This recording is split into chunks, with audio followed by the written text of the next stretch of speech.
राधे राधे। दोस्तों, क्या आप भगवान श्री कृष्ण की लीलाओं के अर्थ को जानते हैं? तो चलिए आज हम आपको उनकी लीलाओं के सत्य से परिचित कराते हैं। नन्हे कान्हा से लेकर द्वारकाधीश तक श्री कृष्ण की महिमा काफी निराली है और उनकी इन लीलाओं के पीछे कोई न कोई कारण छिपा हुआ है। शास्त्रों में बताया गया है कि श्री कृष्ण का स्वरूप बहुत मनमोहक है। कृष्ण हाथ में मुरली, सिर पर मोर पंख और आंखों में प्यार धारण किए हुए हैं। कहते हैं भगवान श्री कृष्ण को गाय अत्यंत प्रिय है और वे ब्रज में ग्वालों के साथ मिलकर गाय चराया करते थे। भगवान श्री कृष्ण को माखन चोर भी कहा जाता है क्योंकि कृष्ण को बचपन से ही माखन बड़ा पसंद था और वह गोपियों के घरों से माखन चोरी करके खाया करते थे। आइए जानते हैं उनकी लीलाओं के पीछे छुपे हुए कारणों को। आइए पहले जानते हैं कि भगवान श्री कृष्ण के शीर्ष पर मोर के पंख क्यों लगे होते हैं। मोर पंख में कई रंग होते हैं और ये रंग जीवन के हालातों को दर्शाते हैं। मोर पंख का हल्का रंग सुख शांति और गहरा रंग दुख का प्रतीक है। इसका अर्थ है कि हमें जीवन में सुख और दुख दोनों से गुजरना पड़ता है, लेकिन दोनों ही स्थितियों में डटकर समान रहना चाहिए। इसके अलावा मोर एकमात्र ऐसा प्राणी है जो पूरे जीवन काल ब्रह्मचर्य व्रत का पालन करता है। इसके साथ ही वह अपने जीवन में मस्त रहता है और मोरपंख प्रेम का भी प्रतीक है।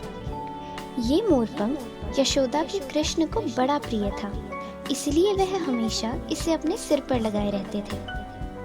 आइए अब जानते हैं कि भगवान श्री कृष्ण बांसुरी क्यों बजाते थे। कहा जाता है कि भगवान श्री कृष्ण को बांसुरी सबसे प्यारी थी और वे मग्न होकर मधुर बांसुरी बजाते थे।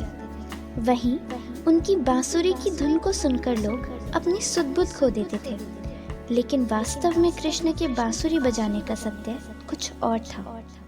कहते हैं बांसुरी खुशी और आनंद का प्रतीक होती है। इसका अर्थ है कि हालात चाहे कुछ भी हों, हमेशा खुश रहें और दूसरों को खुशियां बांटते रहें। जिस तरह कन्हैया बांसुरी बजाकर खुद भी खुश रहते थे और दूसरों को भी खुशी देते थे।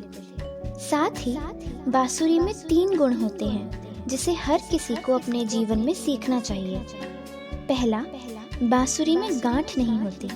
इसका अर्थ है कि गलत चीजों का विरोध बेशक करें, लेकिन किसी को भी लेकर मन में गांठ ना रखें। दूसरा, बांसुरी को जब आप बजाएंगे वो तभी बजेगी। इसका अर्थ है कि जब आपसे कोई सुझाव मांगे तभी दें, फिजूल बोलकर अपनी ऊर्जा व्यर्थ ना करें। तीसरा गुण यह है कि जब भी बांसुरी बजती है तो मधुर ही बजती है।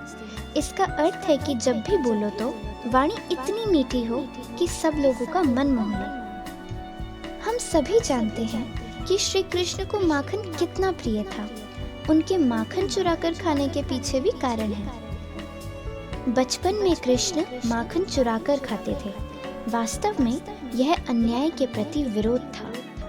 कहते हैं कि उस समय श्री कृष्ण के मामा कंस लोगों को प्रताड़ित करने के लिए उनसे टैक्स के रूप में ढेर सारा दूध, माखन, घी आदि वसूला करते थे।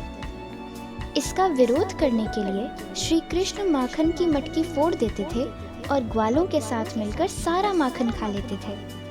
क्योंकि वह ब्रज के लोगों की मेहनत का हकदार वहाँ के लोगों को मानते थे। वहीं मिश्री में भी एक गुण होता है कि जब वह माखन में मिलती है तो उसकी मिठास पूरे माखन में पहुँच जाती है। इसीलिए हमें भी मिश्री की तरह अपना स्वभाव बनाना चाहिए कि जब भी हम किसी से मिलें तो अपने गुणों को उनमें सम्माहित कर दें। आइए अब जानते हैं कि श्री कृष्ण को गाय इतनी प्रिय क्यों थी। कृष्ण को गायों से सबसे ज्यादा प्रेम था क्योंकि गाय को गुणों की खान माना जाता है। गाय के मूत्र, गोबर, दूध, दही और घी को पंचगव्य कहा जाता है और इन्हीं सभी चीजों को सेहत के लिए उपयोगी माना जाता है। साथ ही पूजा पाठ में भी पंचगव्य को बेहद पवित्र माना जाता है। गाय के प्रति भगवान श्री कृष्ण का प्रेम हमें ये सिखाता है कि जीवन में चाहे आप कितने ही ऊंचे पद पर क्यों ना हो, कितने ही गुणवान हो, लेकिन अपने व्यवहार में अहंकार को मत आने देना। सबसे प्रेम करना। दोस्तों, आपको भगवान श्री कृष्ण की लीलाओं के पीछे के कारणों को जानकर कैसा लगा, ये आप हमें कमेंट बॉक्स में ज़रूर बताएं। साथ ही आपको भगवान श्री कृष्ण का ये वीडियो अच्छा लगा तो आप इसे लाइक और शेयर ज़रूर करें। धन्यवाद। राधे राधे।